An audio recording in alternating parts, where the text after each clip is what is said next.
এটা একটা হাস্যকর বিষয়। যদি বলেন কেন, এই কেনটার উত্তর হচ্ছে 28 তারিখে তারা সম্মেলন ডাকছিল এবং জামাতের সম্মেলন ডাকছিল। এই জামাতের সম্মেলনে আমরা আসছিলাম।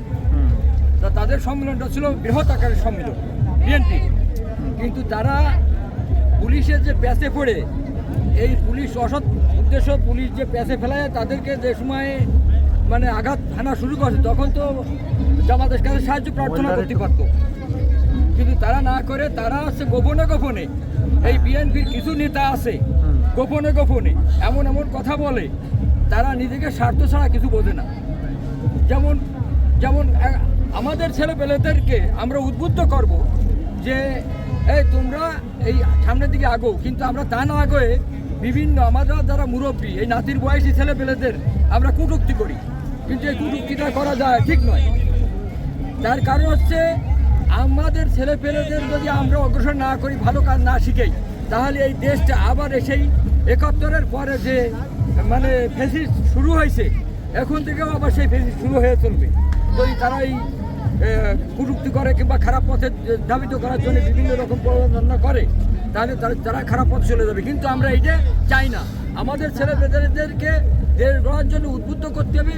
তাদের যে ভুল ভ্রান্তি আছে আমাদের প্রত্যেকটা রাজনৈতিক দলের সেইগুলো সংশোধন করে দিতে হবে। যেমন বিশেষ করে এনসিপির যে সমস্ত ছেলেপেলেরা আছে, এদেরকে যে ভুলগুলো করতেছে এরা যদি না আসতো, তাহলে আমার মনে হয় যে এই বাংলাদেশের এই যে গণ অভ্যুত্থান ঘটতো না। এই স্কুল কলেজের ছাত্রপত্র যারা আছে তারা যদি না আসতো, তাহলে এই গণ অভ্যুত্থান ঘটাতে পারতো না। অভিযোগ আসবে, কোরআনে বলছে সূরা বাকারার ভিতরে কিংবা অন্যান্য সূরার ভিতরে বলতেছে যে তোমাদের ভিতরে একদল থাকবে তারা মুখে মধু অন্তরে বিষ। তারা এই অন্তরে বিষের কারণে তারা অনেক জায়গায় খোঁজাখুঁজি করে আমাদের এই এনসিপি ছেলেপেলেকে নষ্ট করার জন্য চেষ্টা করবে। এটা তো সত্য কথা, যেটা আল্লাহ তাআলা বলছে। তার মানে কি এনসিপির ছেলেপেলেদের নষ্ট করছে? ইয়েস, এনসিপির কিছু ছেলেপেলে আছে, তাদের ফাঁদে ফেলে তাদেরকে নষ্ট করা হচ্ছে, ফাঁদে ফেলে এই অন্য অন্য রাজনীতি দল। তারা আমি আগে জামাতকে সাপোর্ট করতাম এবং আমি আন্দোলনে সরাসরি খুলনায় শরীক ছিলাম, আমি সামনের সারিতে ছিলাম। তখন আমি এনসিপিকে সাপোর্ট করি এবং এনসিপির দলে আইসি, আমি কৃষক সংগঠনের সভাপতি।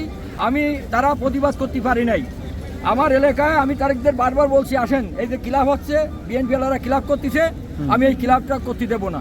তারপর তাদের ডাকও কেউ আসলো না, আমি একা একা সেটা প্রতিবাদ করে বন্ধ করেছি।